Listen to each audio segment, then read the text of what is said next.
પરમ પૂજ્ય સદગુરુ જોગી સ્વામીની વાતો સાક્ષાત સવિતા ભાગ 1 કિરણ 84 પોર્ટ નંબર 6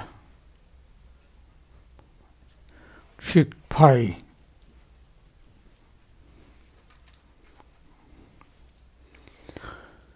આજની કથાની અંદર મધ્ય પ્રકરણનું 14નું વચનામૃત નિર્ગુણપણાનું.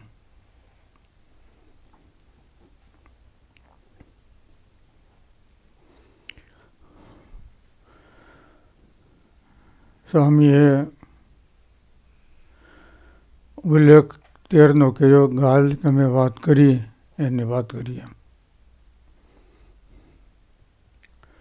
પછી મધ્યનું 14નું વચનામૃત વસાવ્યું, એના પર વાત કરી. નિર્ગુણપણું એટલે શું? ભગવાનનો સંબંધ એટલે શું? નિર્ગુણ હોય એનાથી નિર્ગુણ થવાય.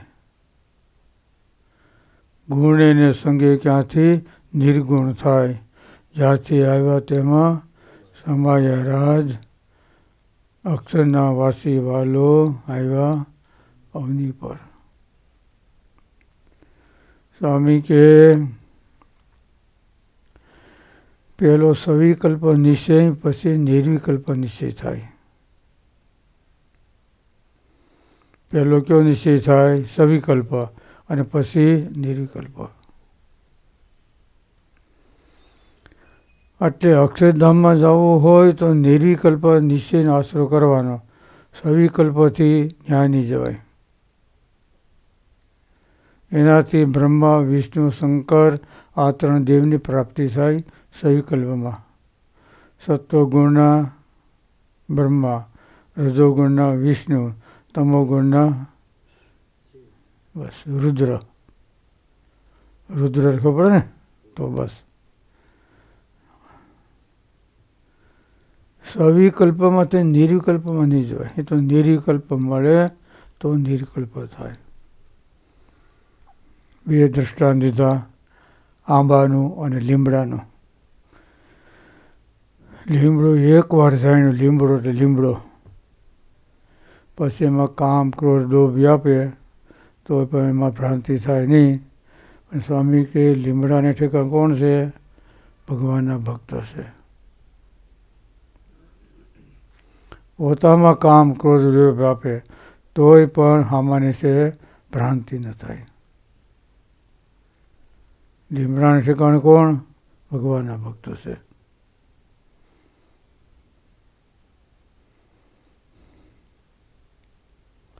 તોય ભ્રાંતિ ન થજો. એકવાર નિશ્ચય કર્યો પછી કોઈ એમ કે આમ છે તો મારનો માર્યો કે પણ અમનો કે.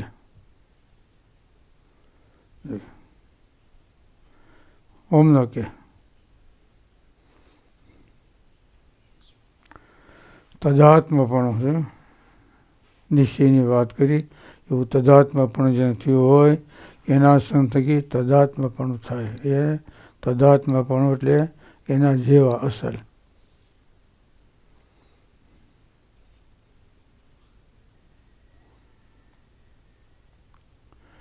નિર્ગુણ છે એનાથી નિર્ગુણ થવાય. સગુણ છે એનાથી સગુણની પ્રાપ્તિ થાય. નિર્ગુણથી નિર્ગુણ થવાય, સગુણથી નિર્ગુણ ન થવાય. પણ પ્રાથમિક ક્રિયામાં પહેલાં સવિકલ્પ નિશ્ચય થાય અને પછી નિર્વિકલ્પ થાય.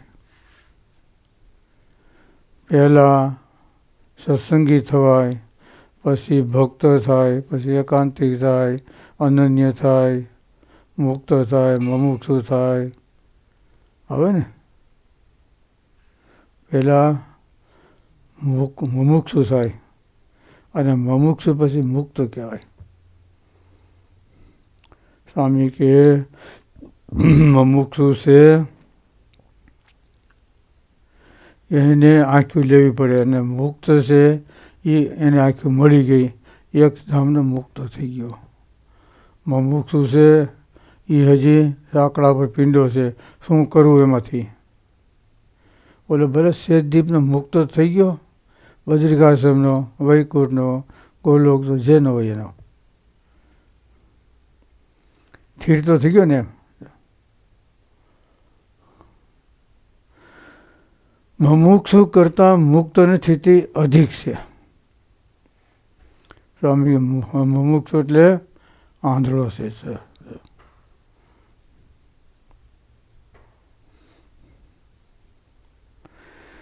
એટલે જેને તદાત્માપણું થયું હોય એના સંગ થકી એવું તદાત્માપણું થાય, શાસ્ત્રમાંથી ન થાય.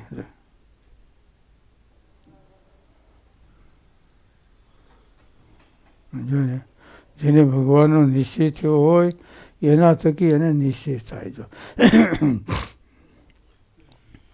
એટલે મધ્યનું 14 અને વર્તાનું પહેલું વૈષ્ણવમાં આ બે પ્રાપ્તિ એક જ છે. દૃષ્ટાંતમાં દીધો લીમડાનું, માં દીધો આંબાનું. શા માટે? જ્યાં આંબાથી બેઠા હતા, અહીં લીમડો હતો. એટલે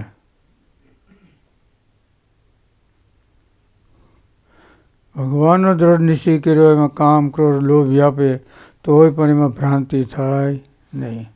સ્વામી કે એમાં નથી, આપણામાં છે. સાકાર નિષ્ઠા થઈ હોય એને દેશકાળ લાગે નહીં, અને કદાચ લાગે તો પડે નહીં. જો શિવ, બ્રહ્મા, સંગી, પરાશર, એકલ સંગી, એને શું દેશકાળ ન લાગે? કહેવાય મુક્ત ને કહેવાય, મુક્ત કહેવાય. જો મહાયાન તૈરા ન કહેવાય, મહાયાન તૈરા પણ કહેવાય. જો નારદજી એને દેશકાળ લાગ્યો, માકડાનું મોઢું થયું, પણ એના નિયમમાંથી, ધર્મમાંથી પડવા દીધા નહીં. માકડાનું મોઢું થયું પણ સાધુતામાંથી પડ્યા નહીં.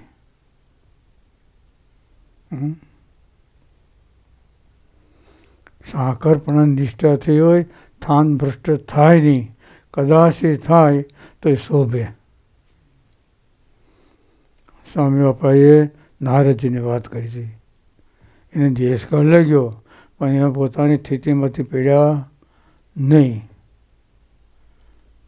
એનો બાપ સમર્થ છે ને, એટલે દીકરાની સહાય કરે. જો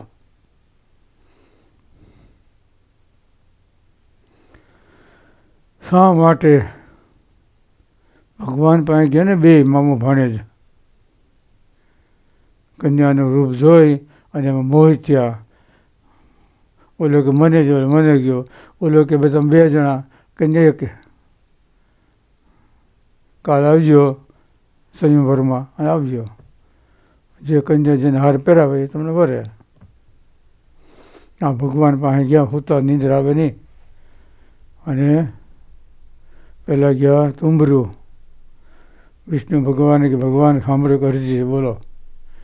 કે વાં મૃત્યુલોકમાં કન્યા એક છે, વરાજા 2 છે. કે હું મારો મામો, બોલે મારે કન્યા પરણવી છે, તો માગો શું જોઈએ? તો મારું રૂપ સુંદર થાય અને મામાનું રૂપ માકડાનું થાય. તથાસ્તુ, ભગવાન તો જે માગે આપવાના છે. તો નારદજી ગયા, એને એમ કીધું તથાસ્તુ, હાલો બેને તથાસ્તુ ભગવાન કહેવાનું છે ને.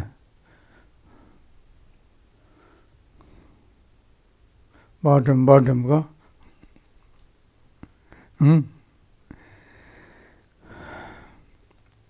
ટાણું થયું ને તો કન્યા આવી, તો રૂપ જોયા. આમ પાસે આવે ને તો માકડા દેખાય, વૈયા જાય. પછી બીજા રસ્તે ગયા. પછી પૂરું થઈ ગયું. પછી તો નારદજી ગયા ભગવાનની પાસે, ખખડી ખખડાવી અને ભગવાને ખખડાવ્યા. છે હું પણ તમે કહેતા હતા ને આમ થાય. પછી તે માગ્યું પણ થયું. તારા ભાણીએ આમ માગ્યું હતું કે મારું આમ થાય, મામાનું આમ થાય. તમારો ન પડે. તમે માગ્યું તો આ પ્રમાણે થયું, એમાં મારો વાંક નથી. સમજ્યા? ભગવાન છે ને એ કરતા છે કે અકર્તા છે. તમે માગ્યો એટલે મળ્યું છે, મેં આ સામેથી આશીર્વાદ દીધા તો બરાબર કહેવાય ને. ભાઈ અહીં તમે આવો, બેહો, તમે મારે આશીર્વાદ દેવા છે, સુખી થાવ, સુખી થાવ, સુખી થાવ. કા તમે સામેથી લઈ રહ્યા બસ. પછી નારદજી કે શું કરવું હવે?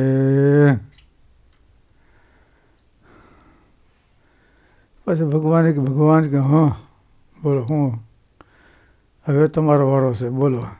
તમે જે અમને સ્ત્રીનો વિયોગ કર્યો ને, એમાં રામ અવતાર છે ને, એમાં તમારે સ્ત્રીનો વિયોગ થાય. આમ કહી દીધું. અમને નોખા પડ્યા ને એમ તમારો વારો છે, તે ધ્યાન રાખજો. જોઈ ને,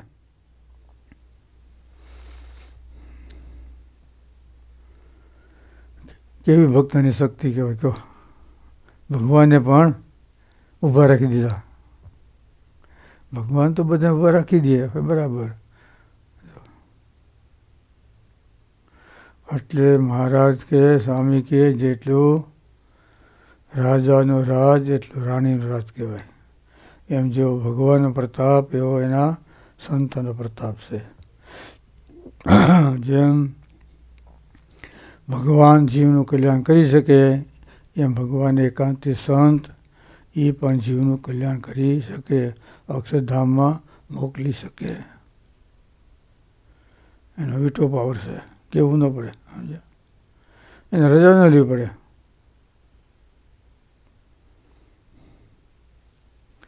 કારણ કે સ્વામી કે, મહારાજ કે દૈવી જીવનું કલ્યાણ તમે કરજો, આસુર અમે કરશું. મુજુ સોરું માન ભા જોવું પગી આ બધાનું કલ્યાણ કર્યું. કેને કર્યું?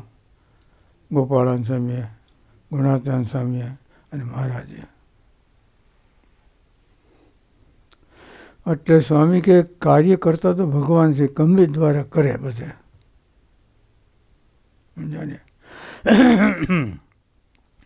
રામચંદ્ર ભગવાનને વિષ્ણુ ભગવાનને આ બે ગયા અને કીધું તથાસ્તુ. એને માગ્યો એટલે થયું.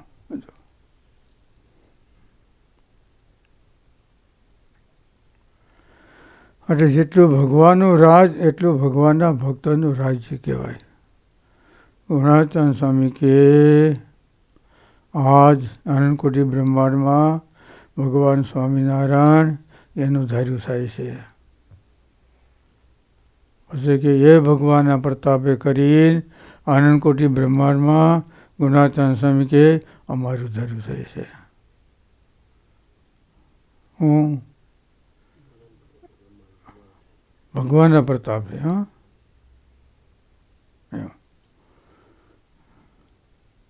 અને એમ કે સ્વામી કે ભગવાનને અમે કહી કે આ ભક્ત ધામમાં તેડી જાઓ તો તેડી જાય. ચિઠ્ઠીને આવે નહીં. બોલો.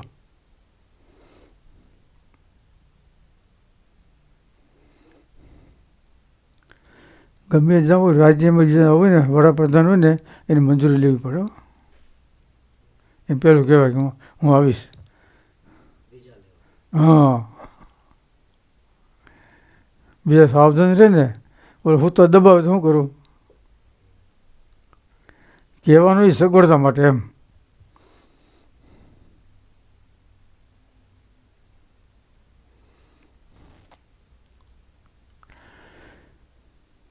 તદાત્મપણું એના જેવું અસલ થઈ જાય. જો ઈડમાંથી ભમરી જેવી ભમરી ભગવાનનો ભક્તો ભગવાને જ્ઞાને કરી ભગવાને આકાર થઈ જાય છે. એ તદાત્મપણું એના જેવું અસલ લેજો. સ્વામી કે લીમડો નિર્ગુણ, એની ઉપર સરનાર ભગવાન નિર્ગુણ, અને યાદ કરે એ પણ બધાય નિર્ગુણ જોયું. આ નિર્ગુણ પણ ભગવાન સ્વામિનારાયણ જેને યાદ કર્યો લીમડાને એ તમામ ભક્ત બધાય નિર્ગુણ થઈ ગયા. ઓને પ્રતાપે કરી સમજે ને. આમી વસ્તુ મધ્ય પ્રથમનું 42માં કાલે વાત હતી. જો શ્રી કૃષ્ણ ભગવાન નિર્ગુણ છે માટે ગોપીઓ નિર્ગુણ કહેવાય. કોઈ એમ કે ગોપીઓ નિર્ગુણ છે અને શ્રી કૃષ્ણ ભગવાન સગુણ છે એ વાત ખોટી. જેને સંજ્ઞા કરીને ગોપીઓ નિર્ગુણ થઈ તેઓ ભગવાન કૃષ્ણ કોઈ સગુણ હોય? અને કોઈ એમ કહે છે સગુણ કહે છે તો ભાગવતનું રહસ્ય એને ખબર નથી. વર્તાના 18માં લખ્યું વ્યાસજીનો સિદ્ધાંત શું છે એને ખબર નથી. વર્તન 18માં કીધું.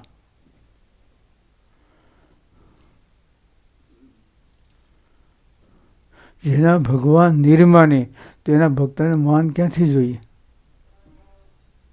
બોલો. જેના ભગવાન નિર્માની છે તો એના ભક્તને માન ઘટે? દરેક વસ્તુ જો ન ઘટે.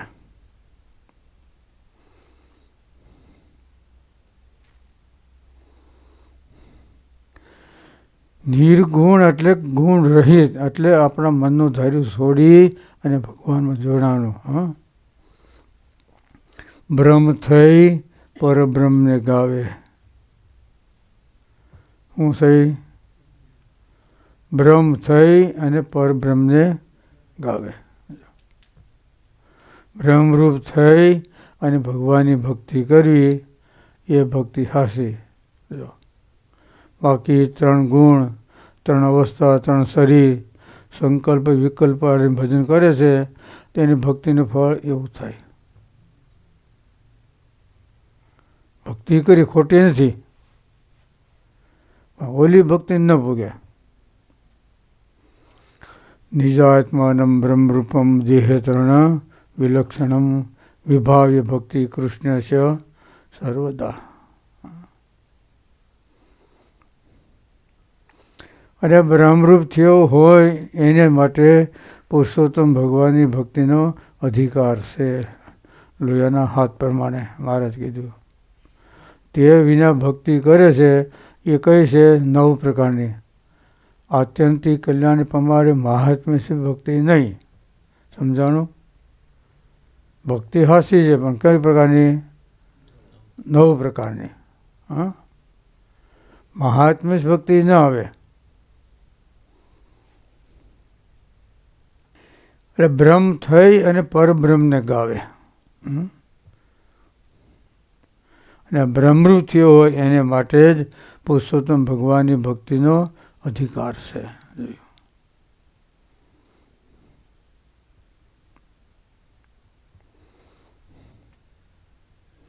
માટે એવા જે ભગવાન એને નિશ્ચય કરી જીવનું કલ્યાણ થાય છે એમ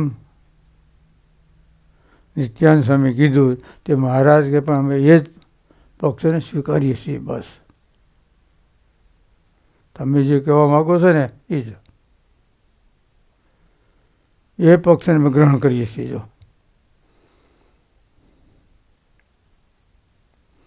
નેત્ર કરીને જોયા તો જોયા જ કહેવાય, કાને કરીને સાંભળ્યા કહેવાય, જીભાઈ કરીને વર્ણ કર્યા કહેવાય, નાસિકા સૂંઘ્યા કહેવાય.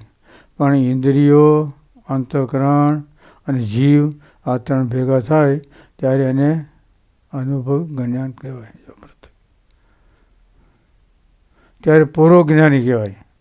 ક્યાં? ઇન્દ્રિયો, અંતઃકરણ અને જીવ એ પૂર્વ જ્ઞાની કહેવાય. એવા ભગવાનના સ્વરૂપને જ્ઞાની કરીને અને જીવનું આત્યંતિક કલ્યાણ થાય છે.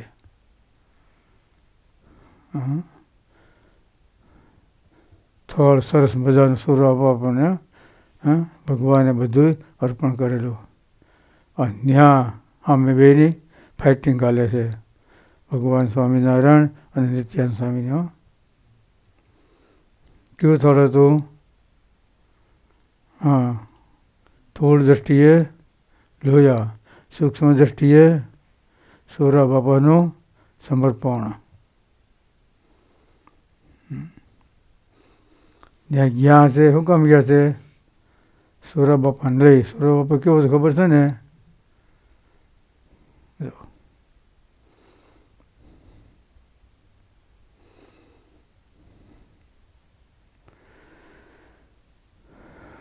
લોયાનું વચનામાં સમજાય ને, સરસ મજાનું એકાંત સ્થળ. ગુણાતીત સ્વામી કે મહારાજ 8 મહિના સુધી સારંગપુર, કાર્યાણી, લોયા, નાગરકા પંથાળામાં સંતો ભેગા રાખી અને ભગવાન પર વાતો જ કરી છે. આ એ છે. ભાદરવા મહિના શરૂ થાય. ભાદરવો, આહો, કારતક, માગસર, પો, મા અને ફાગણ.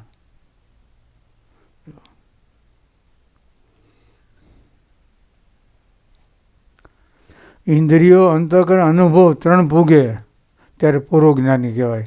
અને એવા જે ભગવાનના સ્વરૂપનું જ્ઞાન એને કરીને આત્યંતિક કલ્યાણ થાય છે. મહારાજ અમે પણ એ જ પક્ષોને સ્વીકારીએ છીએ.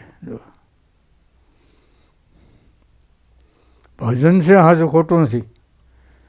9 પ્રકારનું મહાત્મ્ય છે, ભક્તિ એનો આવે. જ્ઞાન છે પણ ભેગું વિજ્ઞાન હોય તો કિંમત. વૈરાગ છે ભેગો બૃહદ વૈરાગ. ધર્મ છે ભેગો નિષ્કામ ધર્મ. નિષ્કામ ધર્મ એટલે સ્વામી કે ભગવાનની પાસે માળા કરી અને માળાનું ફળ નહીં માગવાનું, આ નામ કહેવાય. બરાબર ને?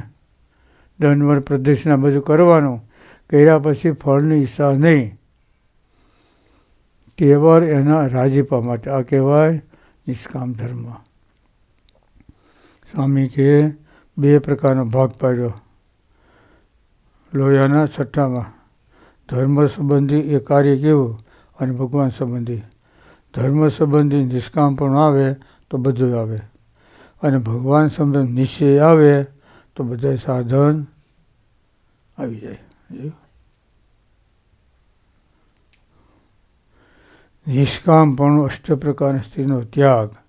અને સ્વામી બાપા કે જે આપણને સ્વરૂપ મળ્યું, જે મંડળ મળ્યું, જે સમાજ મળ્યો છે, એના થકી બીજી ક્યાંય કલ્યાણ ઈચ્છા નહીં. આ પણ એક નિષ્કામપણું કહેવાય. આપણી ઝૂંપડી હોય આપણા માટે સરસ લાગે. બીજાનો 10 કરોડનો બંગલો હોય ને તો એ આપણે સેટેથી લેટ ગો. તારું તું હોય ક્યાં લેટ ગોમાં આવે ને.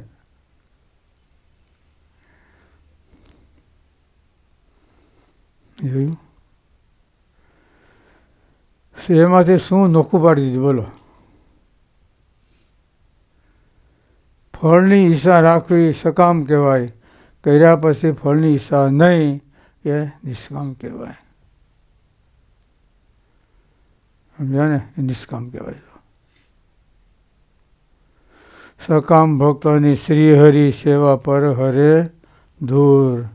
જાણે માયિક સુખ માગે છે જીવ જળ બુદ્ધિ જરૂર જરૂર ને જરૂર. શું કામ એ જળ બુદ્ધિ છે ને? માયિક સુખને માગશે, જીવ જળ બુદ્ધિ જરૂર. શા માટે? અજ્ઞાનતા છે.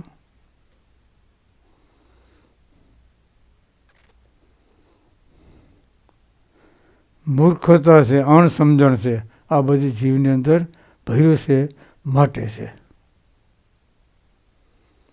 જીવમાં ભર્યું છે ને એટલે.